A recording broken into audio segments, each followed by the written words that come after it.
فاتحہ. بسم اللہ الرحمن الرحیم. الحمد للہ رب العالمین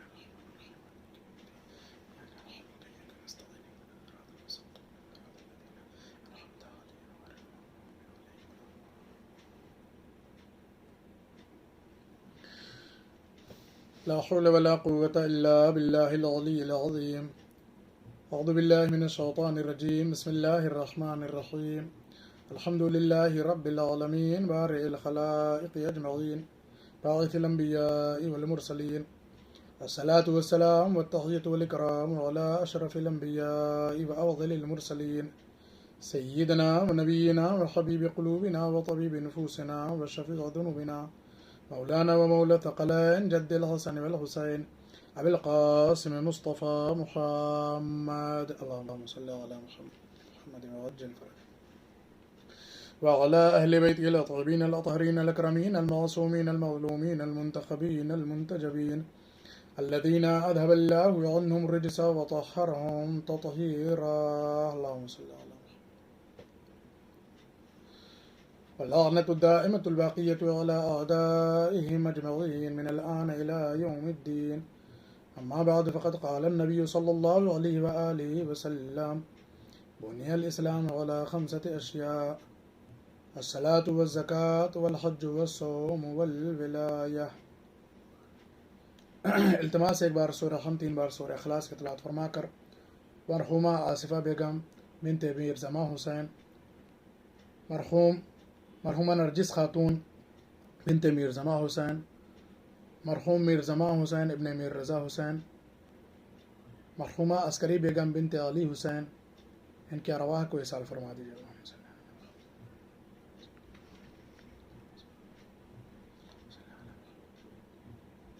بسم اللہ الرحمن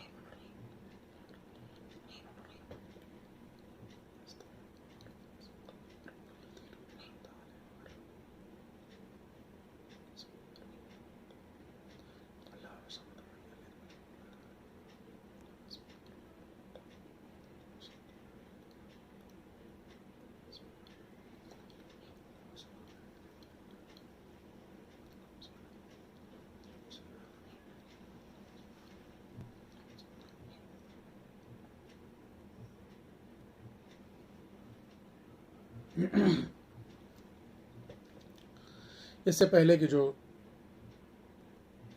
گفتگو ہم نے آپ کی خدمت میں عرض کی تھی، اس میں 2 باتیں بہت اہم تھیں. ایک چیز کا نام تھا حاجت طلبی، یعنی اپنی دعاؤں کو مانگنا، اور دوسری چیز تھی حاجت روائی، یعنی کسی دوسرے کی مشکل اور اس کی پریشانی اور اس کی حاجت کو پورا کرنا. اپنی حاجت مانگنا اور دوسرے کی حاجت کو پورا کرنا، یہ دونوں بہت اہم مسئلے ہیں، اور ان دونوں اعمال کے اپنے طور طریقے بھی ہیں، حاجت طلبی کے بھی اور حاجت روائی کے بھی. حاجت طلبی یعنی اپنی دعا کو اللہ کی بارگاہ میں طلب کرنا، ٹھیک ہے، یا اولیاء اور صلحاء کی بارگاہ میں طلب کرنا اپنی حاجات کو. اس سلسلے میں بہت ساری باتیں موجود ہیں، اور دوسروں کے حاجات کو پورا کرنا، اس سلسلے میں بھی انبیاء اور ائمہ اور اولیاء کی زندگی میں یہ باتیں نقل ہیں. تو دونوں مسائل اہم ہیں، اور اس سلسلے میں خلاصہ یہ کہ بہت ساری باتیں قرآن و آیات اور روایات میں موجود ہیں.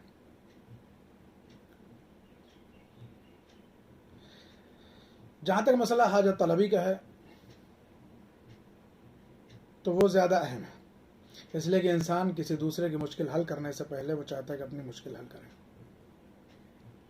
ہر کوئی یہ چاہتا ہے کسی دوسرے کی حاجت کو پورا کرنے سے پہلے اس کی اپنی حاجت پوری ہو جائے. اور یوں بھی بات مناسب بھی ہے کہ جب تک اپنی حاجت پوری نہیں ہوگی کوئی انسان دوسرے کی حاجت کیسے پوری کر سکتا ہے. اپنی حاجت طلبی اور اپنی حاجت کو پورا کرنے کے سلسلے میں بھی بہت ساری باتیں دین مقدس اسلام میں بیان کی گئی ہیں، اور وہ وظائف، وہ وسیلے، وہ طریقے کہ جن کے ذریعے سے دعائیں ضرور مستجاب ہوتی ہیں، وہ بھی اسلام نے بیان کی ہیں.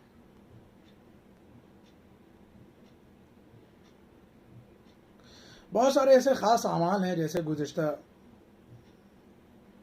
بیان میں جناب نرجس خاتون کے توسل سے جو ایک مجرب عمل آپ کی خدمت میں عرض کیا تھا، اس کے علاوہ ایسے بہت سارے اعمال ہیں اور بہت سارے وظائف اور وسائل ہیں کہ جن کے ذریعے سے انسان اپنی حاجات کو طلب کر سکتا ہے، اور حاجات یقیناً پوری ہوں گی بھی۔ آج ایک اور اہم سورہ کی طرف اشارہ کرتے ہیں کہ جس کے ذریعے سے ہم اپنی حاجات کو اللہ کی بارگاہ میں پیش کر سکتے ہیں اور طلب کر سکتے ہیں۔ یہ وہ سورہ ہے قرآن کریم کا کہ جس کے لیے یہ بات یقینی طور پر کہی جا سکتی ہے کہ اس سورہ کو اگر کوئی شخص جو ہے وہ تلاوت کرتا ہے خلوص قلب و خلوص نیت سے، تو یقیناً اس کی حاجات پوری ہوں گی ہی۔ اس سورہ کا اپنا الگ وقار اور مرتبہ اور فضیلت ہے۔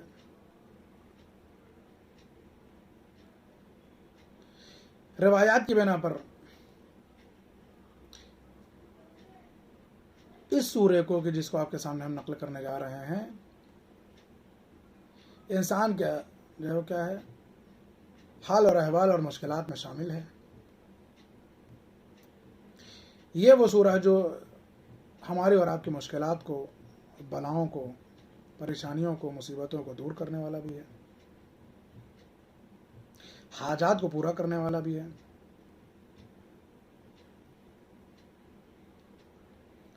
یہ سورہ جو ہے کیا ہے قرآن کریم کا 36 نمبر یعنی 36 نمبر کا سورہ ہے۔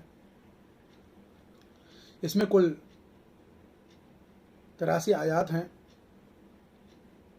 اور یہ سورہ مکی ہے، یعنی مکہ مکرمہ میں نازل ہوا ہے۔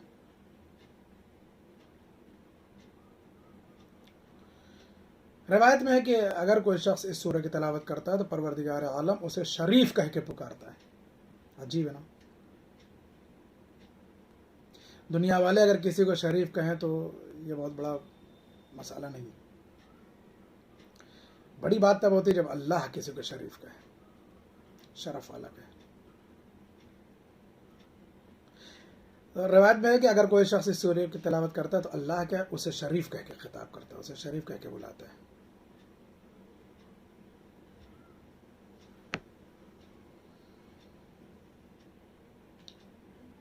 روایت میں ہے کہ یہ سورہ جو ہے وہ اللہ کی بارگاہ میں شفاعت کرے گا،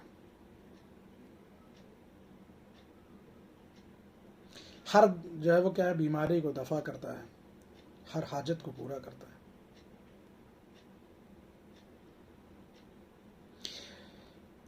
اس کی تلاوت کا ثواب 20 حج کے ثواب کے برابر ہے۔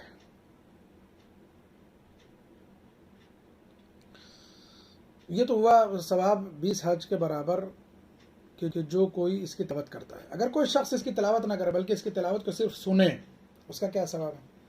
روایت میں اگر کوئی شخص اس سورہ کی تلاوت کو صرف اور صرف سنتا ہے تو اس کا یہ ثواب ہے کہ اللہ جو ہے وہ اسے وہ ثواب دیتا ہے جو کوئی 1000 دینار اس کے راہ میں خرچ کر کے ثواب لیتا ہے۔ یعنی اس کی تلاوت کرنے کا بھی ثواب ہے 20 حج کے برابر، اور اس سورہ کی تلاوت کوئی کر رہا ہو اس کے سننے کا ثواب یہ ہے کہ 1000 دینار اللہ کی بارگاہ میں انفاق اور خیرات اور صدقہ کرنے کا ثواب اسے ملے گا۔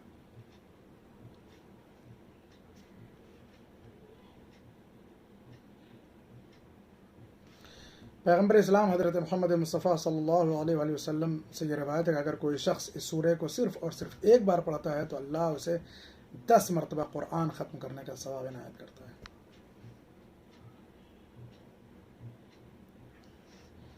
فرماتے ہیں کہ اگر کوئی شخص اس سورہ کو رضایت پروردگار کے لیے پڑھے تو اللہ جو ہے وہ اسے بخش دیتا ہے، اس کے گناہوں کو بخش دیتا ہے۔ اگر مریض کے لیے پڑھا جائے یہ سورہ تو روایت ہے کہ اس سورہ کے ہر حرف کے ساتھ ساتھ کتنے حروف ہیں اس میں؟ اللہ اکبر، بہت سارے۔ اس سورہ کے ہر حرف کے ساتھ اللہ 10 ملائکہ صف میں کھڑا کرتا ہے جو مریض کے لیے استغفار کرتے ہیں. اللہ اکبر. اگر مریض جو ہے وہ مر جاتا ہے تو یہ سارے فرشتے، ہزاروں کی تعداد میں جو فرشتے ہیں، وہ اس کی جو ہے وہ روح قبض ہوتے ہوئے اس کے گواہ ہوتے ہیں اور اسے خوشخبری دیتے ہیں مرنے والے کو. اس کی نماز میت پڑھتے ہیں، جنازے کی تشریح کرتے ہیں، دفن کرتے ہیں اسے. اور پھر یہ نہیں کہ یہاں ساتھ چھوڑ دیتے ہیں، بلکہ مرنے والے کے ساتھ ساتھ ہوتے ہیں قبر میں، پل صراط پر، محشر میں، برزخ میں. اور اسے کیا ہے، مسلسل اللہ کی طرف سے خوشخبری دیتے رہتے ہیں.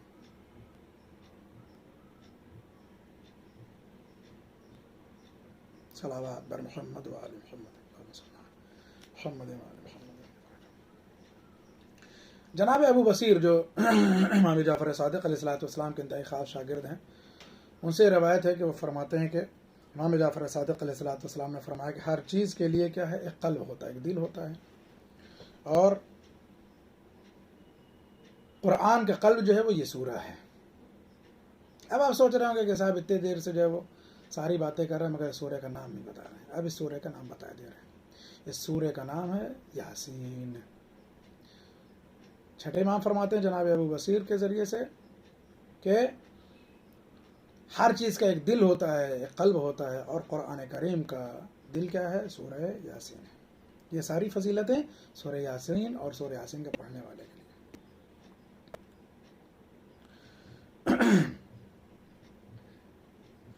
فرماتے ہیں آگے کہ جو ہے وہ اس سورہ کی تلاوت کرنے والے کے لیے اللہ 1000 فرشتوں کے ذریعے سے حفاظت کرواتا ہے. جو کوئی بھی اس سورہ کی تلاوت کرتا ہے، اللہ تلاوت کرنے والے کو 1000 فرشتے بھیجتا ہے اس کے لیے، تاکہ وہ اس کی حفاظت کر سکیں، اس کے ساتھ رہیں اور آخر تک اس کے ساتھ رہتے ہیں. ٹھیک ہے. کہتے ہیں کہ اس سورہ کی تلاوت کرنے والے شخص کو اللہ روز محشر کہے کہ جس کی بھی تو شفاعت کرنا چاہتا ہے کر لے، حق کا شفاعت دے گا پروردگار عالم.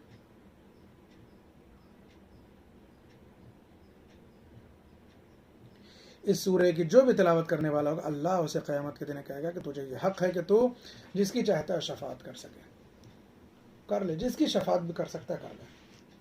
ٹھیک ہے. تو وہ انسان کے جو اس کی مسلسل تلاوت کرتا ہے، اللہ اسے یہ مرتبہ دینے والا ہے، کیا، شفاعت کا، حق شفاعت کا.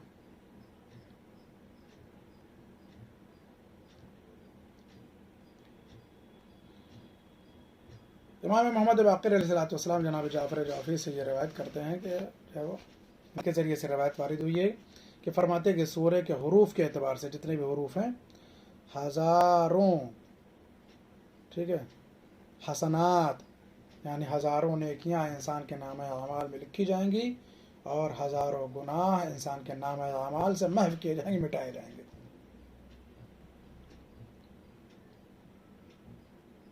اس سورہ کے پڑھنے کے اور بھی فائدے ہیں. وہ کیا ہیں؟ اس سے تنگ دستی دور ہوتی ہے، یعنی انسان کی کیا، غربت دور ہوتی ہے. انسان کو نقصان نہیں ہوتا ہے تجارت میں، بزنس میں. کسی طریقے کوئی بیماری نہیں ہوتی ہے اگر کوئی شخص سورہ یاسین کی مسلسل تلاوت کرے. بلا اور مصیبت نہیں آتی انسان کے اوپر. قرض نہیں رہتا ہے انسان کے اوپر، یا قرض ہو تو ادا ہو جاتا ہے. دیوان کی نہیں رہتی. آدمی جو ہے وہ کیا ہے، دیوانہ اور پاگل نہیں ہوتا ہے اگر کوئی سورہ یاسین کی تلاوت کرتا ہے تو. جزام، سفید داغ نہیں ہوتا اگر کوئی انسان جو ہے سورہ یاسین کی تلاوت کرے. وسواس، وہم، شک، شیطان کا غلبہ جو ہے وہ انسان کے ذہن و ضمیر پر نہیں ہوتا ہے اگر وہ سورہ یاسین کی تلاوت کرتا ہے. ٹھیک ہے. موت میں راحت، اگر کوئی شخص سورہ یاسین کی مسلسل تلاوت کرتا تو وہ اس کے لیے روایتوں میں کہ موت میں راحت اور آسانی اس کے لیے. اس کی موت جو ہے وہ کیا ہے، آسانی سے ہو جاتی ہے، روح آسانی سے نکل جاتی ہے. اس سلسلے میں پہلے گفتگو کر چکے ہیں کہ روح جو ہے وہ کس طرح سے آدمی نکلتی، کتنی تکلیف دہ یہ بات ہوتی ہے. اب ایک آخری روایت اس سلسلے میں انشاءاللہ اگلی بات جو ہے وہ اگلی مجلس میں. جناب پیغمبر اسلام حضرت محمد مصطفیٰ صلی اللہ علیہ وآلہ وسلم کا ارشاد گرامی ہے مولا امیر المومنین حضرت علی بن ابی طالب علیہ الصلوۃ والسلام سے، فرماتے ہیں یا علی سورہ یاسین کی تلاوت کرو، اس لیے کہ اس سورہ کی تلاوت کے 10 فائدے ہیں۔ 10 فائدے سورہ یاسین کی تلاوت کے ہیں، سن لیجئے، بات تمام ہو جائے۔ فرمایا یا علی سورہ یاسین کی تلاوت کرو کہ اس سورہ کی تلاوت کرنے کے 10 فائدے ہیں۔ پہلا فائدہ کیا ہے؟ فرماتے ہیں کہ اگر کوئی شخص گرسنا ہو یعنی بھوکا ہو تو اس سورہ کی تلاوت کے نتیجے میں انسان کیا جو ہے وہ سیراب ہوتا ہے، سیر ہوتا ہے۔ تشنگی ہو، پیاس لگی ہو تو اگر آدمی یہ سورہ پڑھے تو اس کی جو تشنگی دور ہوتی ہے۔ تیسرے، اگر کوئی شخص جو بے لباس ہے یہ سورہ پڑھے تو اللہ اسے کیا ہے لباس عنایت کرتا ہے۔ چوتھے، اگر کوئی آدمی خوف زدہ ہے اس سورہ کی تلاوت کرے تو اس کا خوف کیا ہے امن میں بدلتا ہے، امنیت اسے نصیب ہوتی ہے، اطمینان ملتا ہے۔ پانچویں سب سے اہم سنیے، پانچواں سب سے بڑا فائدہ یہ ہے کہ فرماتے ہیں اگر کوئی کنوارا یا کنواری اس کی تلاوت کرے تو اس کی شادی ہو جاتی ہے۔ یعنی یہ حاجات کے سلسلے میں کہ اگر آدمی سورہ یاسین کو پڑھ کر کے جو ہے وہ حاجت طلب کرے، مثلا جو ہے وہ بلا سے بچنے کے لیے، بیماری سے بچنے کے لیے، یا مثلا جو ہے وسواس سے بچنے کے لیے، مثلا جو ہے وہ نقصان سے بچنے کے لیے، تنگ دستی سے بچنے کے لیے، یا مثلا شادی ہونے کے لیے، تو یہ سورہ انتہائی مؤثر ہے۔ چھٹے، عافیت، سکون، راحت، مرض و بیماری سے دوری۔ ساتویں، زندان سے رہائی، اگر کوئی شخص جو ہے وہ خدا نخواستہ جیل میں ہے، قید میں ہے، تو اسے رہائی مل جاتی ہے۔ سفر کی مشکلات میں جو ہے وہ کیا ہے آسانی، اگر کوئی شخص سفر میں پھنس جائے، مشکل میں پھنس جائے، سفر میں مشکلات ہوں، تو کہتے ہیں کہ اس سورہ کی تلاوت سے اس کے سفر کی جو مشکل ہے وہ آسان ہو جاتی ہے۔ ٹھیک ہے۔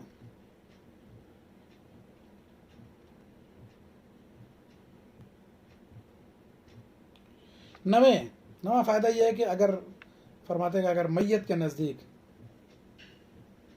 یا مرنے والے کے نزدیک رسول اللہ فرماتے کہ علی اگر اس کی تلاوت کی جائے کسی ایسے شخص کی جس کی جو ہے وہ موت آنے والی ہو، موت نزدیک ہو گئی ہو، تو فرماتے اس کی موت میں کیا ہے آسانیاں فراہم ہوتی ہیں۔ 10ویں ایک اور فائدہ ہے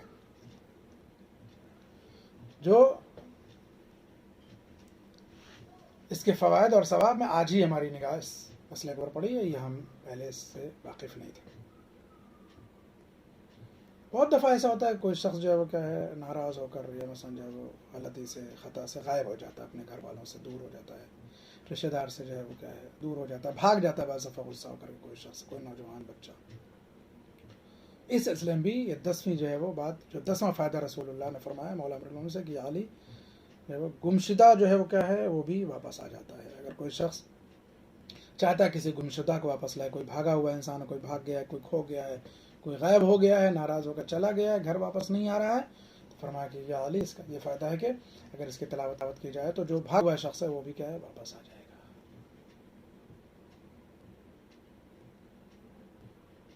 یہ ساری باتیں اہل بیت علیہ الصلوۃ والسلام سے وارد ہیں، انہوں نے یہ ساری باتیں عرض کی ہیں کہ ان جو ہے وہ مفاد کے لیے سورہ یاسین انتہائی مؤثر ہے۔ بس اب یاد رکھیں اگر حاجت کو طلب کرنا اللہ کی بارگاہ میں تو سورہ یاسین کا ضرور وسیلہ جو ہے وہ کیا ہے بنائیں، سورہ یاسین کو ضرور وسیلہ قرار دیں تاکہ آسانی سے دعائیں جو ہے وہ قبول ہو جائیں۔ اللہ، بس گفتگو تمام ہو گئی میرے عزیزو، چونکہ وقت تمام ہو گیا ہے۔ یہ طریقے انہی نے بتائے ہیں جنہوں نے سب کی حاجتوں کو پورا کیا ہے، جنہوں نے سب کی مشکل کو آسان کیا۔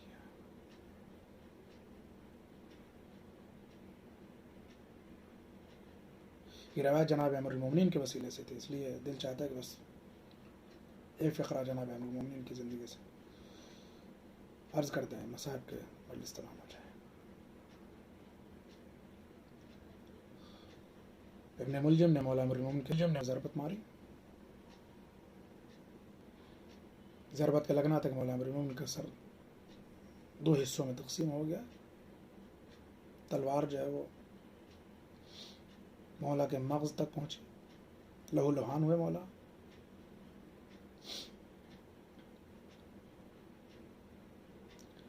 مسجد کی محراب میں علی تڑپنے لگے.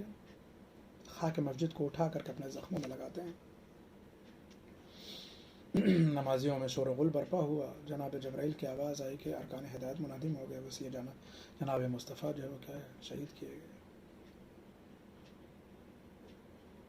ایک شور و غوغا. جناب امام حسن امام حسین مولا کے چاہنے والوں کے وسیلے سے، ان کی مدد سے اپنے بابا کو گلی میں رکھ کر کے بیت الشرف میں لے آئے. کہتے ابن ملجم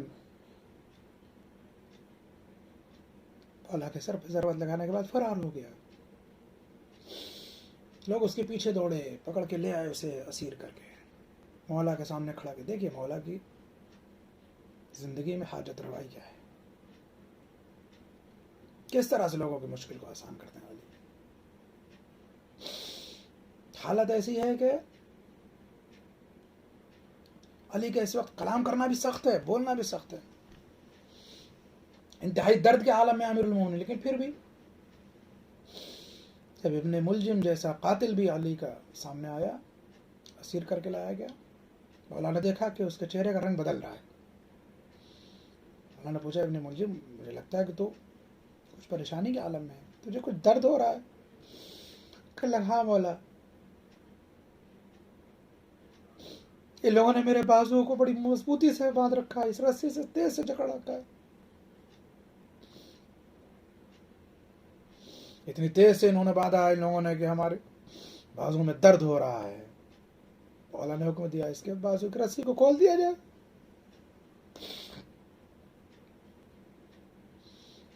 رسی کھولی گئی. اللہ اللہ، کوئی تو ہوتا جو کہتا مولا آپ اپنے قاتل کے اوپر اتنا مہربان ہیں، اس کی حاجت کو اس طرح سے پورا کر رہے کہ اس کی درد کو، اس کی تکلیف کو، اس کی رنجیدگی کو آپ سے دیکھا نہ گیا ہو، اس کے بازوؤں سے آپ نے رسن کھلوا دی.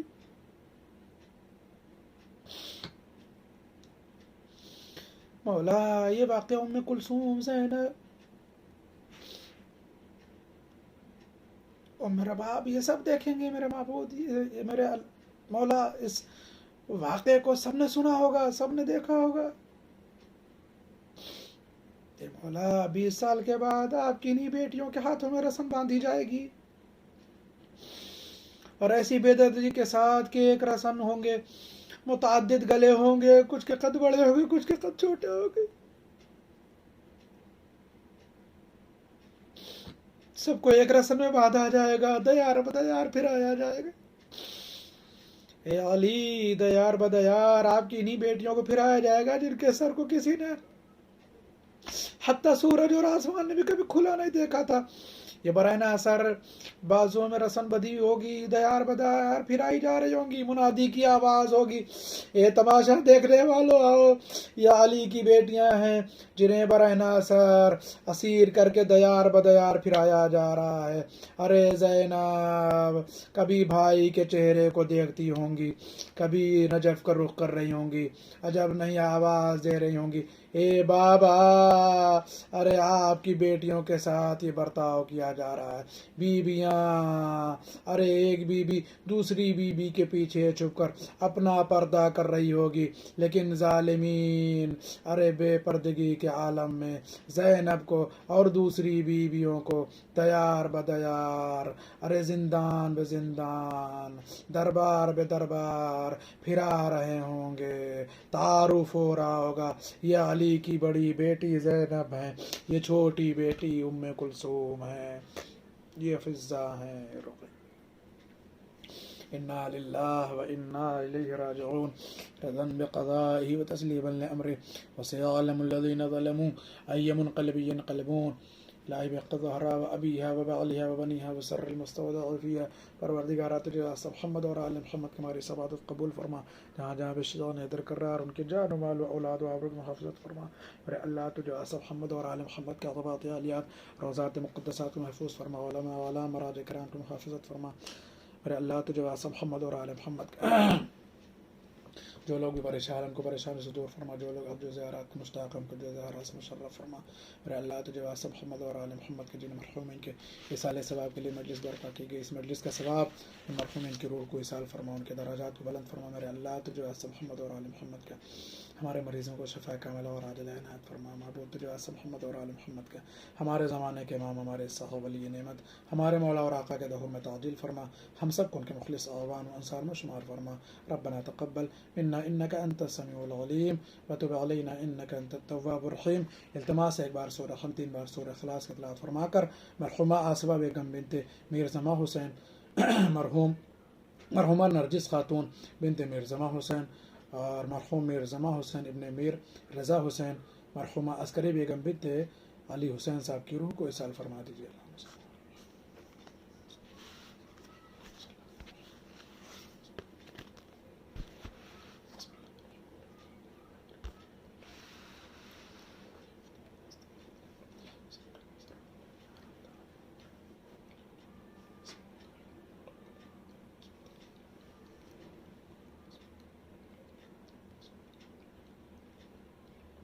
بسم اللہ الرحمن